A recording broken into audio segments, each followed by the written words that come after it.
And I took them different places. And as I'd sit there while they rode the merry-go-round, did all these things, sit on a bench, eating peanuts, I felt that there should be something built, some kind of an amusement enterprise built where the parents and the children could have fun together. It all started from a daddy with two daughters wondering where he could take them, where he could have a little fun with them too. Is your birthday coming? Okay. You could go anywhere. Where would you want to go? Why don't we go? Now. Today. I'm being serious. We going? We're leaving today to go to Disneyland. Are you joking? No, I'm not joking. Are we doing? Yes, we're going. I love you. I love you too. There are certain things that we look forward to that bring joy into our life. We have holidays and birthdays and parties and friendships.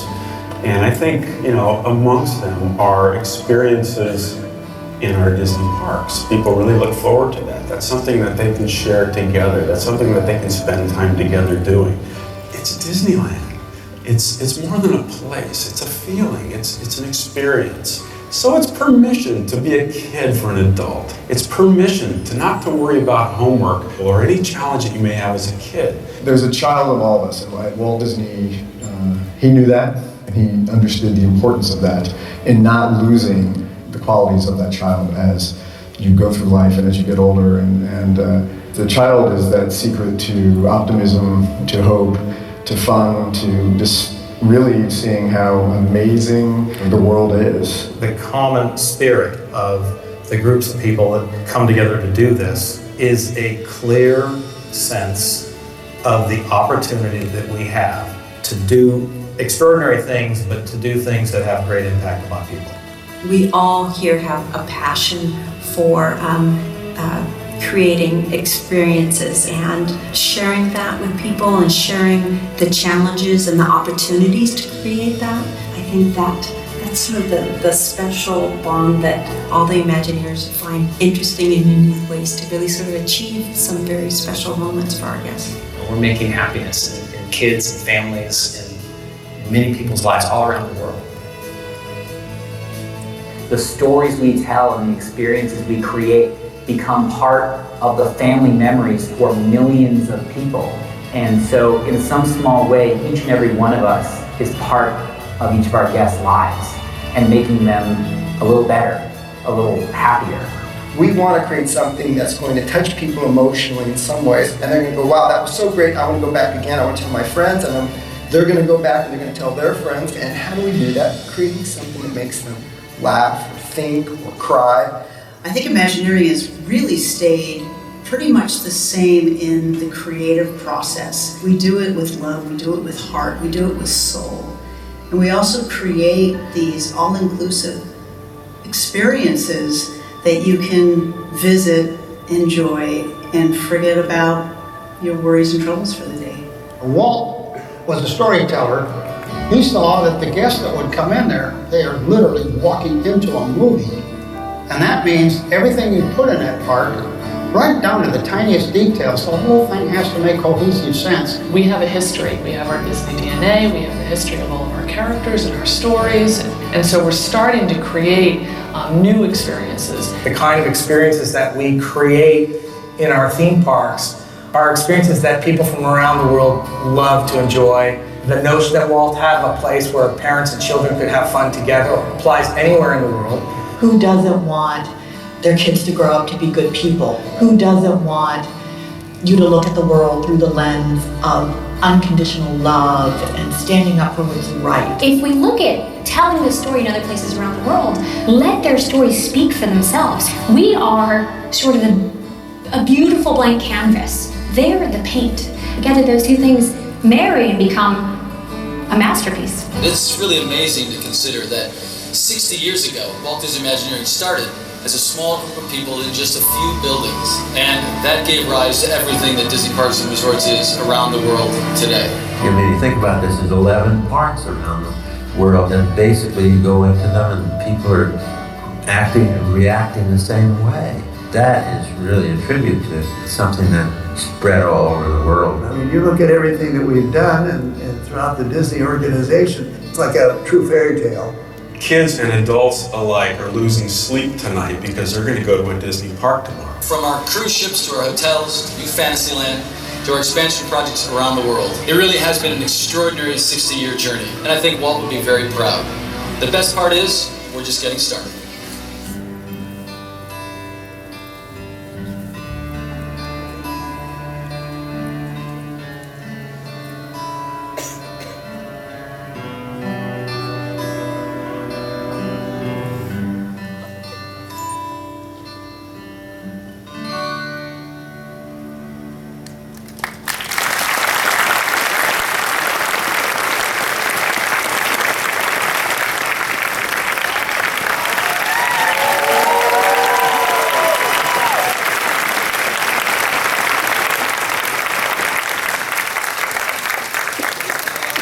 Good morning. Thanks for coming this early. If you were expecting the Fab Five, you're in the wrong place because there's only 4 of us. And they are fab, I'll tell you that. So I'd like to introduce my fellow panelists. First, the inimitable designer of vehicles for Disneyland and so much more, Bob Gurr.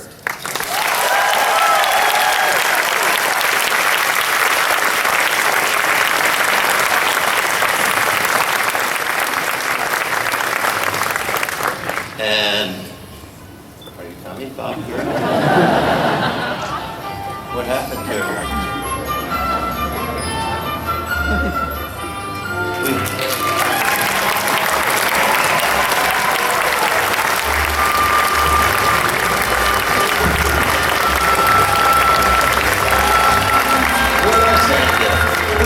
Right there.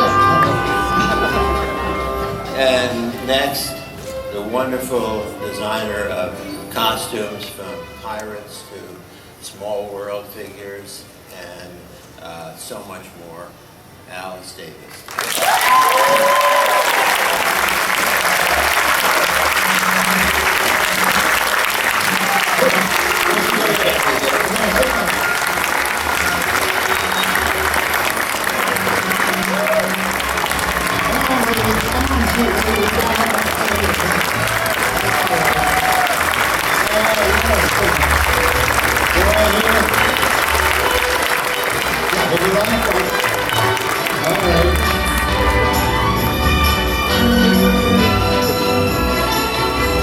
Take your time to go rushing home. Are you going to sit next to Marty? Here we go. All right. Thank you, Alice.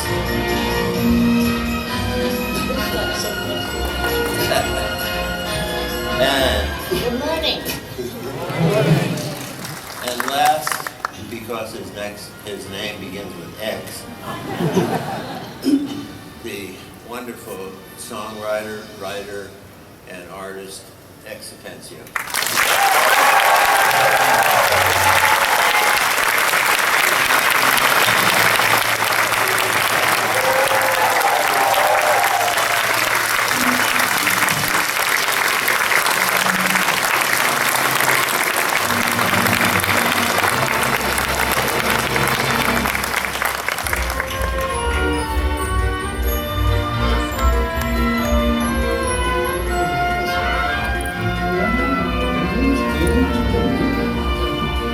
Brought his own bicycle. So, of course, we all had the opportunity. First of all, I'd like to say 60 years of Imagineering. Isn't that wonderful? And we're also proud to be here representing the traditions that Walt established and many of us worked and continue to work to uphold. So our subject this morning, of course, is working with Walt, which we all had the opportunity to do. And I thought we would start with asking each of our panelists to tell us about the first meeting they ever had with Walt. What was the project and subject, and what do you remember clearly about him from that meeting? Alice? My first meeting with Walt was an interesting one because Mark and I had just gotten married, and we had bought a house, and I was cleaning the paint off the wall and wood, and I was taking the wallpaper down and so on. And I called Mark and I said, I'm so tired today, you're going to have to take me to dinner. So he took me to the Tam O'Shanter. And we were sitting there about to order a drink, and who should walk up but Walt Disney, but I didn't know it. He came up from behind me. And he saw this hand go on Mark's shoulder, and he said, is this your new bride? And I looked up, and it was Walt Disney, and I almost swallowed the glass. He said, what type of work do you do? And I said, well, I was in the garment industry, and I was making brassieres and girdles, and I know all about elastic.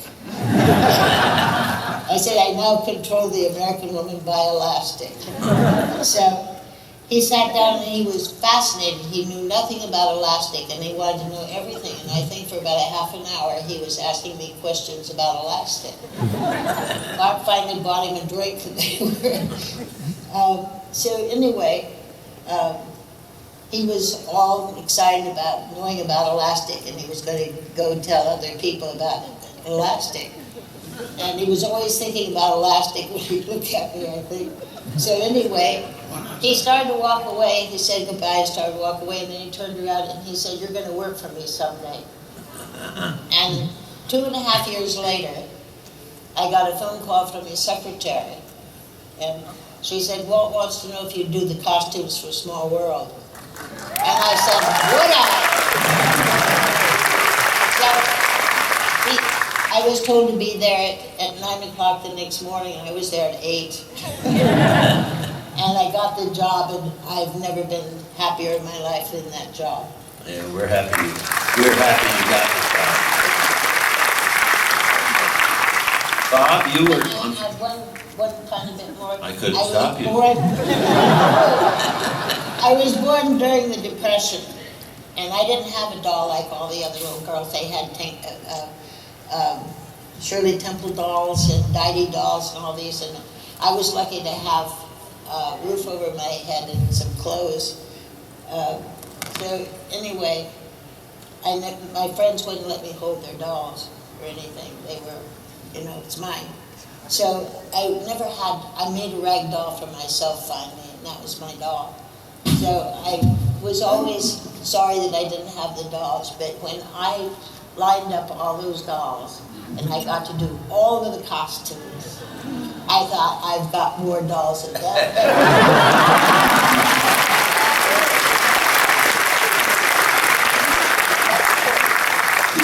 Well, the first time I've had something really in common with Alice, because my friends wouldn't let me hold their dolls either. Bob, you were intent on being a car designer, I believe, when you first met Walt. Hello, everyone. As you know, Walt had us working on Saturdays, starting in 1954. He would pay us for 5 days, but expected us to work for 6. You can't do that today, but that's how we got the work done, as extra days. There on a second week of October 1954, I had started to make some sketches for an Utopia car, and they walked me out to the back lot, and there was a little chassis of a car, 4 wheels, no body, so I kind of knew what they wanted. And as you know, when guys stand around and talk about cars, there's a tire, so you walk up and you put your foot on the tire, and then you put your elbow down on like that. And there was a spare wheel left out of the 3 out of the 4.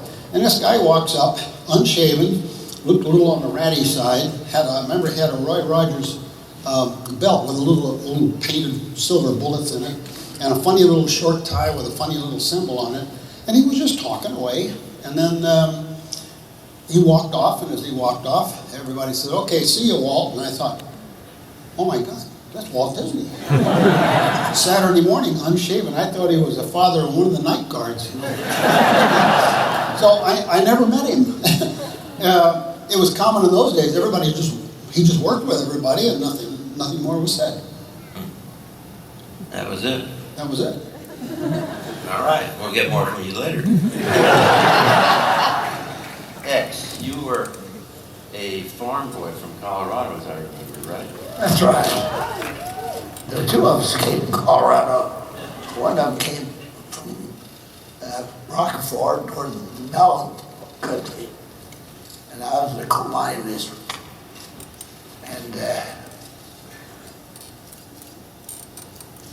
we were two kids from Colorado. And it was quite an exciting career start. I started as the usual in-betweener in the animation department. And I never dreamed I'd ever even get to know Walt.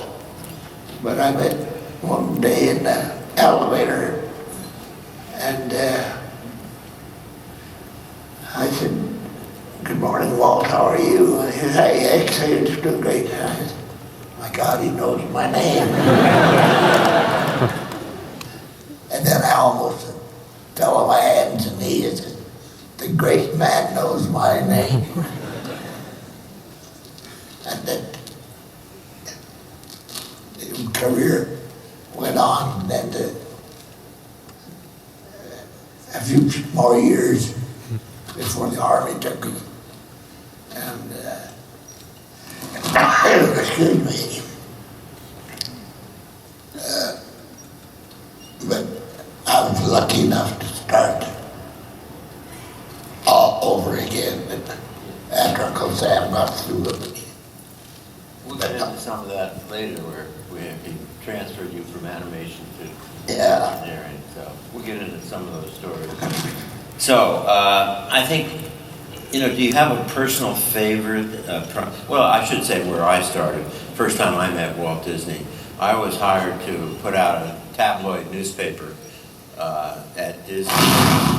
I was about to be the editor of the Daily Bruin at UCLA. And thank you. All the Trojan fans, leave now, please. And I started in mid-June 1955, a month before Disneyland opened. And 2 weeks after I went to work, I had to present the concept for this newspaper, which was going to be sold on Main Street at Disneyland for 10 cents. I had to present it to the Walt Disney. And I was 21 years old, had never worked professionally, and had just finished my junior year at UCLA. And believe me, I was scared as hell. I mean, here was Walt Disney, and I was making a presentation to him. And I always tell people that was the turning point in my career, because if Walt didn't like what I was doing, I was out the door before I ever got started. But fortunately, he liked it, and that led to the next half century, basically, after I finished my last year at UCLA. But the thing is, I couldn't figure out how he had time for this little thing I was doing. I mean, figure it out. 10 cents this newspaper was going to sell for on Main Street. It took me a long time, and I finally realized what it was. And that was that for Walt, Main Street was a real place. And every town, 1890, 1900, had at least one newspaper. So for Walt, it was part of the story, and a missing tooth, if you will, from the story if it didn't have that newspaper. What is it that we all remember and try to do when we're creating things for the parks? It's that detail, story detail. And it's so in-depth, and he taught us that and emphasized that, and I think that's why the parks are what they are. So, I'm going to go to Bob this time. Do you have a personal favorite project that Walt assigned you to do? What was it, and why was it your favorite? Yeah, that's like asking me 250 projects, over 100 of them were for Disney, and it's like you want me to pick my best grandchild. Yes, that's what I asked you. No, because really, all the things that Walt had us doing, every one was an absolutely fantastic project, whether it was a small one or a big one. But I think The one that tickled him pink the most was the fact that he actually got an animated Abraham Lincoln to work. And I saw later, after we'd done the project, that wow, this was really, really a risky thing to do because, as you know, when we had animation starting here at Disneyland in the opening days, we had a simple thing like, and which is still there. There's an Indian on a horse, and it had an electric motor that would run it. And early animation was sort of like, and that was the extent of it. But by going into the World's Fair, starting in 1963, working on the Lincoln, Walt had a shop team working on a Lincoln for about a year, and the darn thing just did not work. So he had Roger Brokey and myself take a look at it, and I immediately saw that, I saw a technical reason why it was not going to work, and I had a little bit different idea. And I could tell that Walt was quite irritated when he showed me this Lincoln, because it was in front of a wall, and to get it to work correctly, there was guys behind the wall helping Lincoln get up out of the chair, and which was fake, you know. And it was hydraulic and was using red fluid. And apparently the night before, a cylinder broke in the chest, and the hydraulic red fluid came out on the shirt. And apparently it was when Walt had a lady friend there and was showing it to him, and she was horrified. She said, "Well, how dare you reenact the killing of Lincoln?" But the look on Walt's face it told me all I needed, because both eyebrows were up this time. He should have been one, you know. And I remember him looking at that thing, and he says, "Bobby, I want half as much weight, and I want twice as much motion, and I don't want anything to move at the top. Lincoln is very tall, and it can't wiggle around." And he says, "I have animators. They come back from lunch drunk, and I know which one's been drinking because they wiggle at the top." And I remember this was a very, very vivid instruction as to the integrity of this mechanical machine. You know, a 6 foot tall guy. But we got going on it, and I was busy on 3 other projects, New York World's Fair, so I took time out. It was not only 90 days to think and figure out the whole darn mechanism for the Lincoln and the equipment on the floor that would make it work. And not until I saw the Lincoln figure actually at the New York World's Fair, I could see what a profound thing this was. I mean, if it was Grover Cleveland, I could have gotten all the parts inside. You know? This Abraham Lincoln was such a skinny guy, you know, and he had to just stuff all these parts in the side and have all the motion. But I could see the emotion that it did to people. Even me, it's still very hard to talk about today. But again, the look on Walt's face when it worked. The eyebrows were down, the smile was up and everything.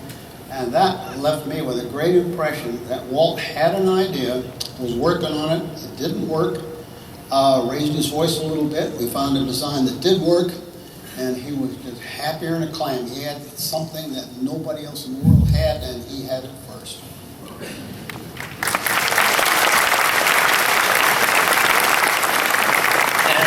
I think, and this is something Blaine Gibson talked about all the time, Walt wanted reality. He wanted to make sure that nobody thought of that figure as a robot, but it was Lincoln. And the words were, in order for the words to have the most meaning, it had to feel like it was coming from the man. Well, I'll tell you how he did that. You know, Walt would, he'd have you do one thing, but he actually had 2 other things he wanted out of you, but he didn't really let you know that. He kind of did that to everybody. But backing up just a little bit, he, as soon as I got started into the actual project, about a week into it, he said, "Well, Bobby, would it make sense if we had an actor come in and we'll dress him up like Lincoln and we'll rig up some mirrors so in one shot you'll have pictures of how a Lincoln would move, and then you can take that clip and you can run it on a Moviola machine, you know, which is a machine that has a little screen you can trace over, and you can put body joints in."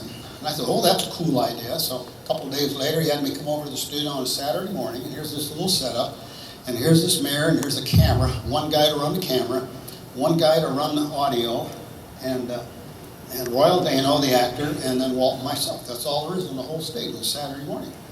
And he gave a script to Royal Dano, and I thought the guy did a really good job on his first take. And then Walt jumped up and says, no, now you do that over. And I saw the poor actor just sort of shrug, and he did a second take. And a second take I thought was pretty sloppy. And then Walt, again, he jumped up and he says, no, I want you to do it again. And then I remember the guy went like, and then he did the worst take of the bunch. At the end of that, Walt gets up, we're sitting on half apple boxes on the floor, and he gets up and he starts leading us in the Battle of the Republic. Only he in his mind knew that if you remember that scene in the New York World's Fair, all of a sudden the sky turned into the American flag. Walt knew that's what he was going to do. The trick was he got a very tired, worn out Abraham Lincoln, and the actor Royal Dano didn't know it, I didn't know it, but Walt knew what he was getting, and it was done under a bunch of subterfuge to get me a moviola clip. That's the way he works. So Alice, I have a hunch that either one of two projects was your favorites, maybe both of them were your favorites. And tell us what they were and why. You mean going from small little children to dirty old men? That was quite a transition, wasn't it? Was one of them your favorite? Of course, the dog. I never had one. Boy, I got all I wanted. I always say if you wait long enough, you'll finally get it. But you know, the beautiful thing about it is you were working with Mark and you were working with Mary Blair. Yes. You couldn't ask for better. Absolutely. And that was another joy because I had admired Mary Blair from the time I was a young, I think I was around 12 when my mother introduced me to Mary's work. So I was, my mother was an art teacher, and a damn good one. And she was the one she admired the most was Mary Blair. She loved her colors, she loved her design, everything. And I was, my mother loved Chouinard Art Institute. And she wanted to be able to go there, but she wasn't able to. But I won a scholarship to it. She was very proud of that. And I was very proud to become a good friend of Mrs. Chouinard. And she liked what I did, and she gave me a full 4-year scholarship. So I have to say this about Mr. Lincoln, though, before I forget. When they put Lincoln in, the Japanese pavilion was next door, and they were giving away, what are the little round ball bearings to anybody who wanted it. And so everybody was filling their pockets with ball bearings. And when they'd come to see Mr. Lincoln, they'd wait to get to the Japanese pavilion first and get the ball bearings. And then they would throw them at Lincoln, especially when he stood up in this, because they thought it was a real person. And they were waiting for him to scream when they hit him with the ball bearings. But the worst thing that happened to that was when the men went out to see if he had been damaged, and make sure he was working correctly, they would slip on these ball bearings. They were all over the stage, and they were taking terrible falls and getting hurt. So I gave them the information, don't pick your foot up, just slide it. And you'll go between the ball bearings. You were the art director of the stage. Right. But anyway. Tell us what kind of things Walt asked you to do with the costuming. Oh, well, I was used to being in the manufacturing. But at Chouinard, you also learned you had to graduate. You had to be able to do children's clothes, women's clothing, and men's tailoring. And you had to be able to make all the patterns to fit. You had to be able to do the finished garment. And then you could get your diploma. Well, I people like to get me because they got somebody who could do 3 jobs for one. So I could go from children to men to women to whatever. Braziers. Braziers and girdles, the works. So, and all kinds of elastic, and the elastic came in pretty well with some of the figures to keep them from falling apart and such. But anyway, I went to, when Walt came by to see how things were going, I said, I haven't received any information of how much I'm allowed for each doll for buttons and clothes, you know, the fabrics and so on. And one eyebrow went up. He was kind of disappointed with me. And he said, Alice, he said, we have a building over there filled with people that do the pencil work. He said, you're to design the best costume that any woman from the age of 1 to 100 would love to have herself, have the doll and have it just as beautiful as possible. And he said, they're going to figure out where you're going to get the money. And he did, all those costumes. And he did. Fantastic. And he said, you know why? And I said, I know you like nothing but the best. And he said, that's right. He said, I want to give everybody more than they expect. And they'll come back. And they'll trust you. I'll clap for that even now.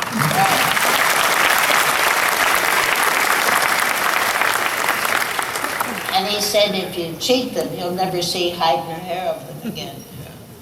That was it. We all knew that. So the other thing was that when you worked with him, you had a lot of people working with you, and your neck was on the line for what you told them to do and how it was to be done. But he would come and see you personally, and he would talk to you about what you were doing, what you were designing, and so forth, and he would say, that sounds good, let's do that, and when will you have it planned for me? And I'll say, well, maybe next Wednesday? And he said, yes, next Wednesday at 2 o'clock. He would never write anything down, but he was there. Wednesday at 2 o'clock, and you better be there. But that was because of you were just seeing him, but they were all hearing what was going on.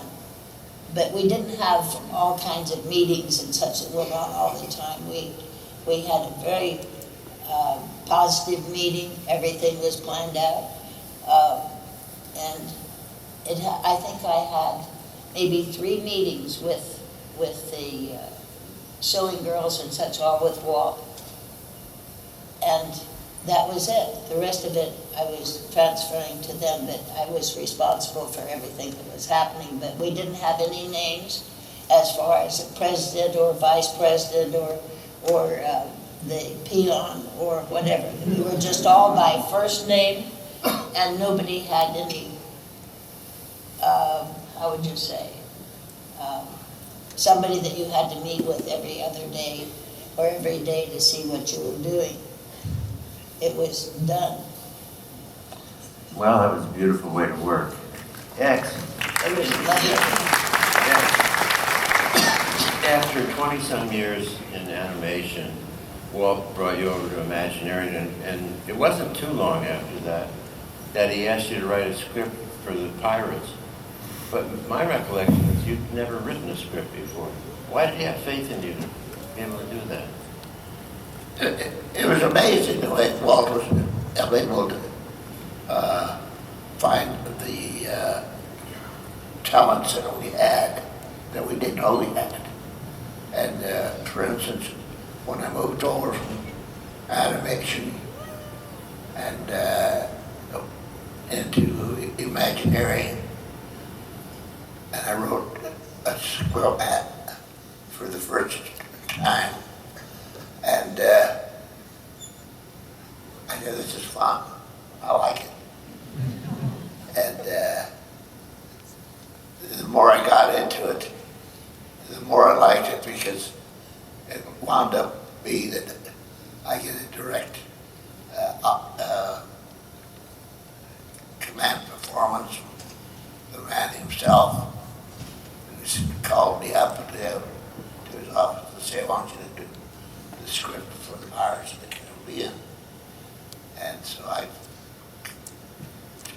what I could.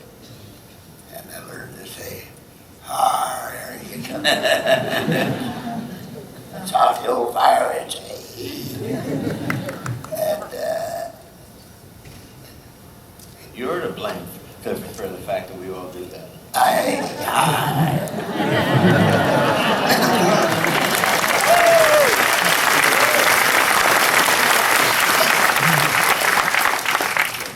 just put on a pirate's hat and said, this is the way I think we should do it, because somebody had done it before, pretty straight, you know, without the hard. And it was pretty dull script. I didn't do it. Now you're doing newspaper stuff. Tell us about, you also suggested the song, right? Yeah, after I did the first script on Pirates of the Caribbean, I said, well, you know, I think we could use a song here. And I had a melody in mind, and I half recited, half sang it. And he was fine, and to get George to do the music for you. George was our musical director, George Bruns. George Bruns wrote Davy Crockett. Davy Crockett, yeah. So he did the melody of the Yo-Ho song in it, and it was an adventure to do the script and the song, and hear people sing, yo-ho, yo-ho, a pirate's life for me.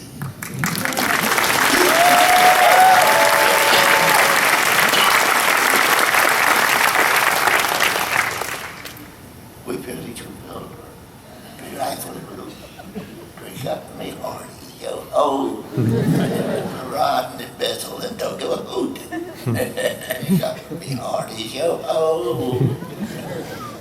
Last week I couldn't use the first part, but they kind of separated my vocal cords, and at least I can groan for a little bit. But it was real fun to be able to do a song. And I enjoyed it so much after that, every script I did, I put a song in it. It was great. And so was the second one, Grim Grinning Ghost. Right, yeah.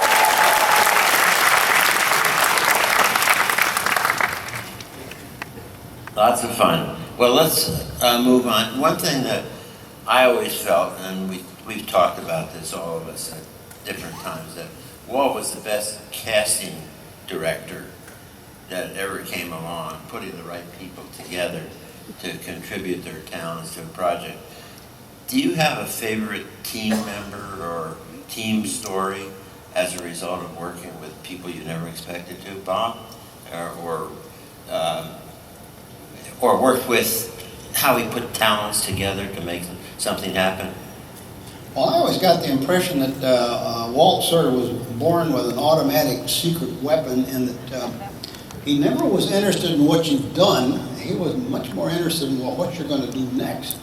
And I didn't quite understand it. I was only 23 when I went over there, so I didn't know how a big company like that would work, but I could see there was this difference, because Walt was not a guy that was, what you'd say, as a classical company president, that would issue orders, and then the orders would flow down through the layers of management and force all the worker bees in the bottom to do what the big boss said. It was never like that. Walt wandered around and always talked to people, so I saw this thing that it was like the entire Walt Disney Productions lot was a team, instead of like conventional teams like today.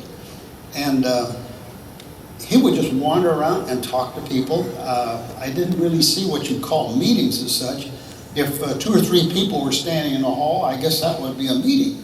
It was really very simple. There's nobody doing minutes or typing anything like that. You got to remember, the Xerox machine had not been invented. We didn't have texting. We didn't have cell phones. We didn't have any modern tools that got in the way of getting the work done.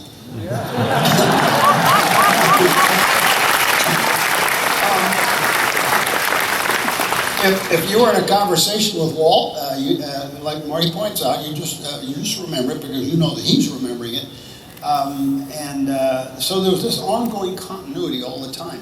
And I noticed a lot of people caught on to the fact that Walt remembered almost everything he ever heard. Because sometimes somebody would say something, and then a month later they'd say something else, and then Walt would look and he says, well, that's not what you told me last time.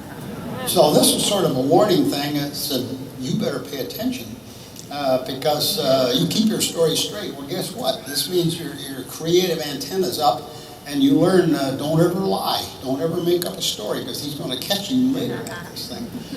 So you got to understand, it was like the fact that it's almost like management by walking around, and he would, as much as he could, get out of his office and walk around that back lot all the time, talk to people. He didn't really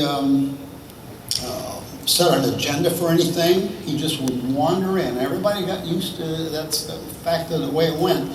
But it did something extra. You lost this formality between what somebody would say, the boss Walt Disney and everybody who's working there. Everybody sort of became one. And I noticed that a little bit later on when Walt would deal with corporate presidents and chairmen of the board of very large corporations when we were attempting to sell Epcot, that a lot of people would reproach Walt as Walt Disney, the amazing God. And when they get too close, I even saw the chairman of the board of Westinghouse, his lower lip started to quiver when he got too close to Walt. And I thought, this was amazing to watch, and then Walt would loosen his tie and make himself look a little bit ratty so that you could actually talk to the guy. The brilliance was, how do you get people to work with you when you are at that kind of beloved stature? He almost had to work at not being Walt Disney so that he could be the team working with everybody, and people picked that up right away. I think even people that came into the company kind of knew, they kind of picked up that vibrations after a while, and you would never really be nervous in Walt's presence. And then the other little subtle thing he did, which, how many of you saw the Mr. Banks clip yesterday? All right, here's the test. As Miss Travers walked into Walt's office, and the secretary indicated that Walt would be out momentarily and she'd have to wait. Just at the moment of that scene, did you hear anything? Do it again, do it again. The cough. That was his very polite warning that he's coming down the hall. And I thought that movie picked that part up perfect. Because he would come down the hall and you got your door open, and you might be not in the position you want to be in there. And there'd be this little That was one of your problems, wasn't it?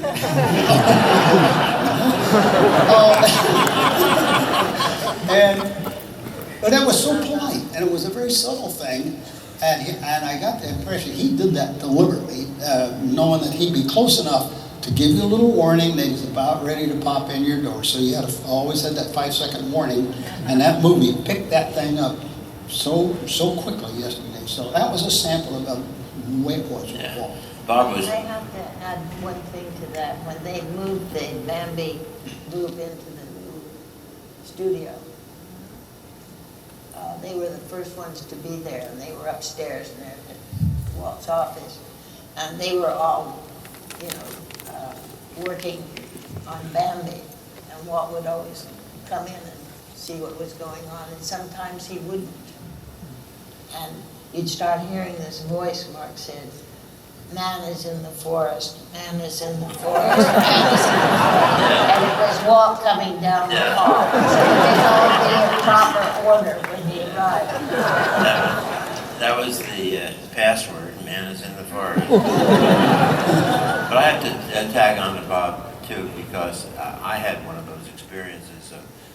I think I was about 26 years old, and we were in a meeting. Walt asked me a question. I gave him an answer. I went back to my office and looked it up, and I'd given him the wrong answer. And I made the mistake of a young person often makes, and that is that I didn't call him and tell him what the correct answer was. And about a year later, a similar subject came up, and he asked a question, and I responded with the correct answer this time. And he looked at me and he said, you know, the last time we talked about this, you said, well, I used that in my whole career leading the creative leader of the Imagineering. I said, look, you don't have to know all the answers. You're not expected to know all the answers, but find out. And when you find out, make sure you give whoever it was that asked that question the correct answer. Really important in your life. You don't have to know everything. There's no way any of us can know everything. Really important. Tell us about, you know, again, I'm going back to casting. Tell us about working on Small World with Mary's sketches and Mark interpreting them and the scenes, and then you doing the costuming. That was pure magic in casting. It was wonderful. And it was, I went home and shook for about 3 days because Walt always gave you instructions for something which you didn't think you were capable of doing. And you liked him so much, and you liked working there so much, you had to force yourself to do that and add a little bit more to it, hopefully. And he was always very kind as long as you were trying. If you weren't trying and goofing off, you had some problems, and you better take care of them real quick. Because he knew everything. He could tell long before, like, the only way I can do it, to explain it, was when colored television came in. Walt immediately said, everything has to be done in color, no more black and white. And the bosses upstairs that were taking care of the money got upset and said, you don't know what you're doing. You're charging a great deal of money for things that we could do in black and white for half the price. And he said, yes, but we're going to have a full library of all of our TV shows and everything else in color. And nobody else is going to have it, and they still have the biggest one. Sure. He knew way ahead of time what was coming. He was absolutely marvelous to work for and to watch his mind going. Again, I'm thinking about casting, and if you think about the crew you worked with on the parks, Claude Coates and Fred Jerker and all of them, there's so much talent in that group that you had an opportunity to bond with and work with. Mark doing all the comic stuff, the bits of business, and Blaine doing the sculpting. What a crew.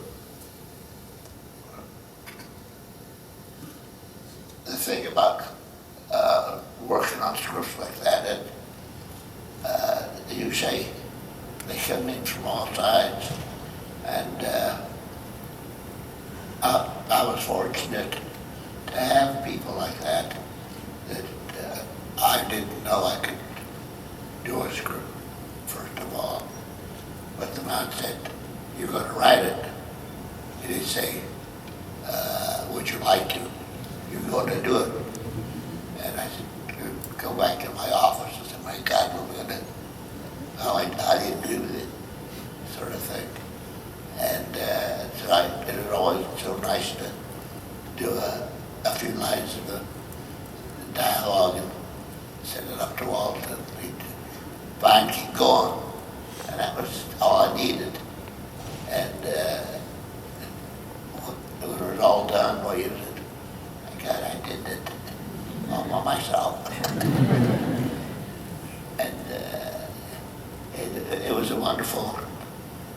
of my career to have had the chance to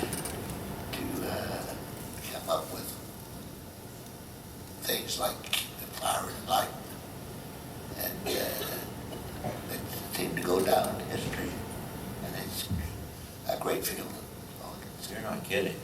I'll applaud that.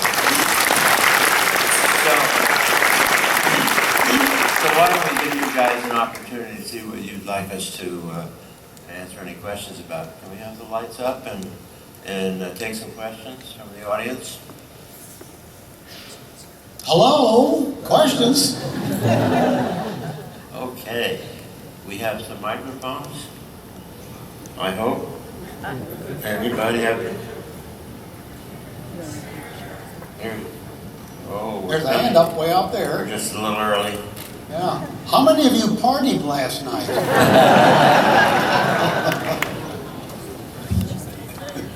Yeah, so if you have a question, come on up to the microphone and we'll take them one at a time. And we'll start over here. So the question I wanted to ask, when Walt isn't specific with the directions, but rather gives you the liberty to develop the way you want to take it, do you think that helped almost increase the creativity by letting you explore the options instead of, dictating what you should be doing? No, he never dictated what you shouldn't be doing. Example, it didn't matter whether it was music, art, engineering, model building, or what.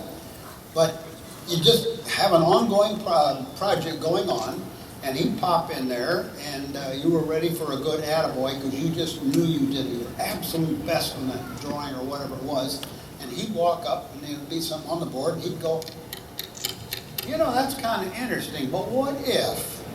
And he'd make a little suggestion that was not a criticism. And then you'd think, oh my God, that's so obvious, I missed that. And then he'd come back, a couple of days later, and you got it really fixed up, really good now. And he says, yeah, that's kind of interesting, but what if?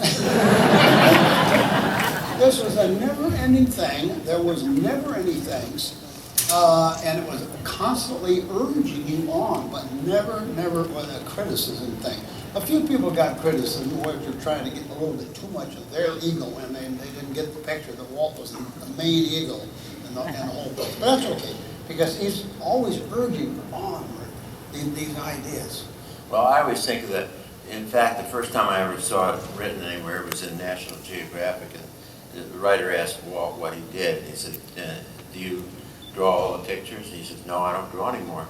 Do you write the scripts? No, I don't write any of the scripts. What do you do, Mr. Disney?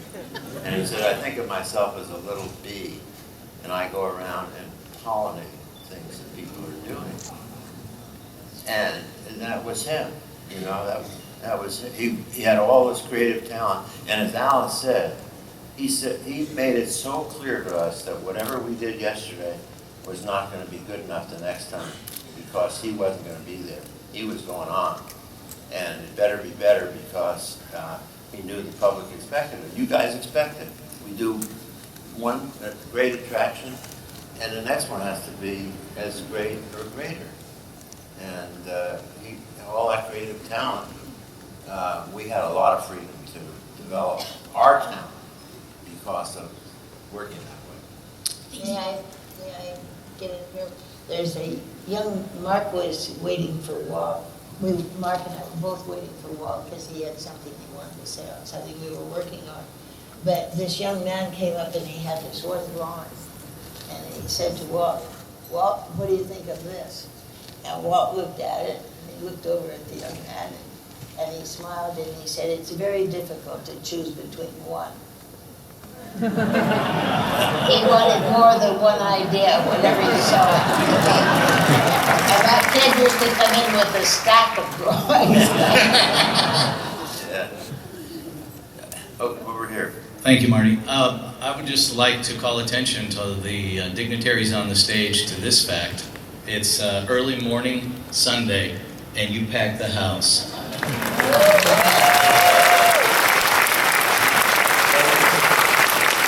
We're here in Walt's church. You bet. And I think that's indicative of how much we all love all of you on stage and Walt and the joy you've brought into our lives. Thank you. Each of you had many, many wonderful experiences with Mr. Disney. If you could, each of you individually, just tell us what is that one poignant, heartfelt memory you have of Walt. If somebody says, or that day when you meet him in heaven, you get to say, there was that one moment that you carry in your heart. What is it? Oh boy, any of you want to take a crack at that? Walt always figured that you're with him on his ideas. It's like a railroad track. You better be on a parallel railroad track with him. A very simple thing, which I caught on to almost immediately when you got about 30 seconds of dead time. How many guys will act like a used car salesman and they say, did you hear the one about? You know, everybody's going to tell a story. If you did that in front of Walt within 2 or 3 seconds, that eyebrow started a very slow rise.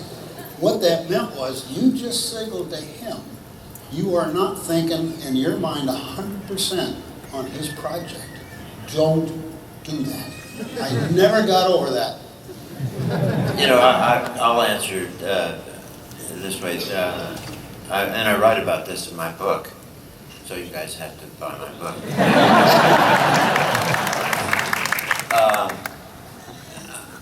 We presented, we developed, we did 2 presentations when Disney went to Florida for the first time, 1965. I wrote both of the presentations, and it was, one script was the only one that I ever did that didn't go to Walt before he saw the finished product. And I don't know why my boss, Card Walker, who was later CEO of Disney, why he decided that it should be done that way, but he did. So he invited Walt and 200 people to a stage to see this presentation which we were going to do in Florida. And it was all about the ABCs of Disney, and it was really about Walt and his career and how great he was, etc. I mean, not in those exact words. And when it was over, he came up to me and all he said to me was, I didn't know anyone was writing my obituary. Oh. And I went, But the thing was, he was embarrassed, and because no one had told him, and he hadn't seen the script, even though I recorded about 4 minutes with him in it. He didn't see the total script. I never made that mistake again, even when Mr. Walker ever suggested that I do something like that. I'd say, no, I'm not doing this again. And he didn't change anything. That's the presentation we made in Florida. I think that's enough. We'll move on to over here, another question. I hope I'm asking the question right, but maybe you already answered it. Would Walt ever give up on somebody? As long as they're trying, would he finally say, you know what, let's move on to somebody else? No, not actually. Let's say we build something in Disneyland, we think it's going to work, and we get it down there, and it doesn't work. It breaks or it just doesn't function right. He was not looking to chop ahead or anything, or get rid of somebody. He'd just sort of say, well, okay, well, we'll just find a better way. And it was never done in anger, it was never done in threat. And stop and think of that. If you did something wrong, you were the guy that made the machine and it was bad, you'd live in terror. But the minute Walt says, well, we'll find a better way, you go, am I going to go really fast and find that better way right now? He's getting you to contribute onward. That's amazing. Yeah, Bob designed the bobsleds for the Matterhorn, of course. And I remember the first time, still the steel structure was up there. It was just the first time I think they ran the vehicles around. And Walt came out and he said, well, who designed this Matterhorn? And Vic Green, an architect, raised his hand. He said, you get in there with the sandbags and let's see if it works.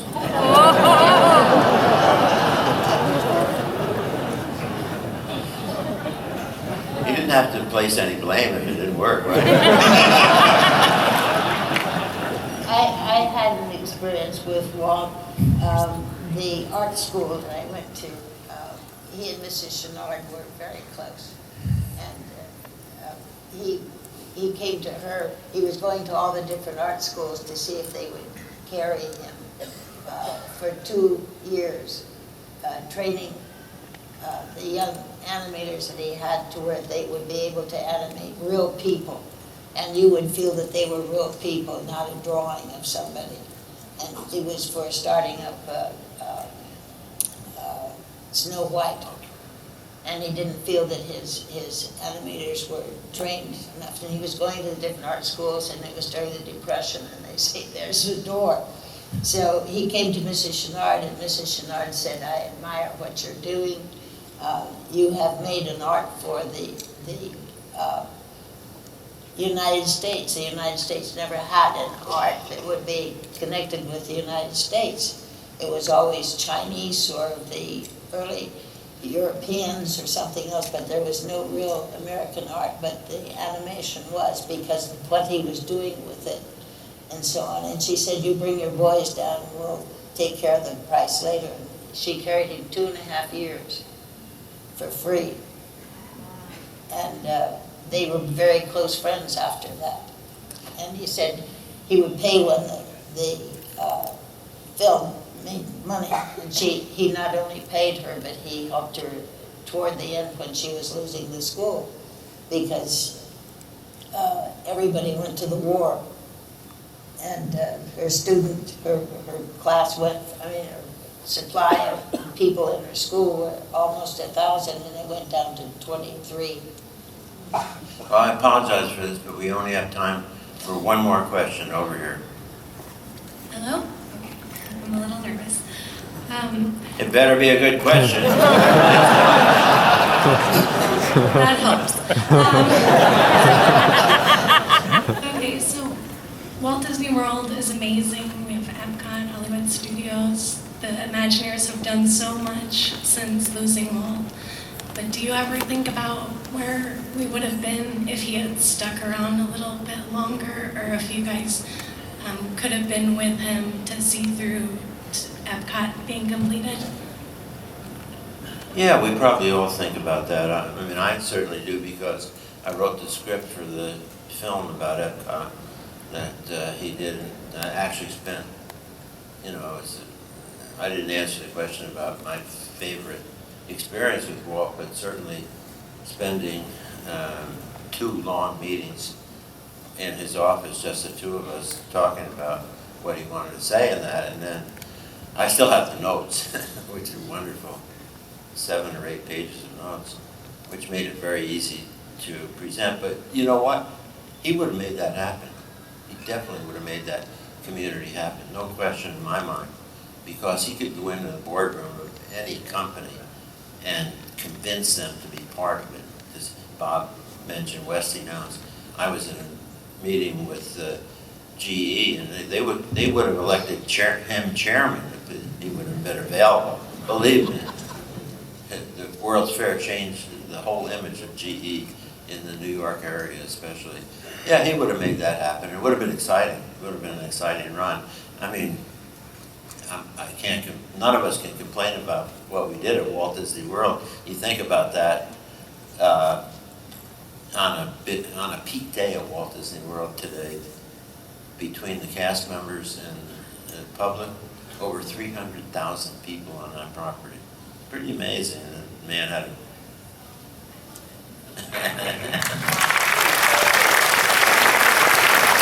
Thank you all.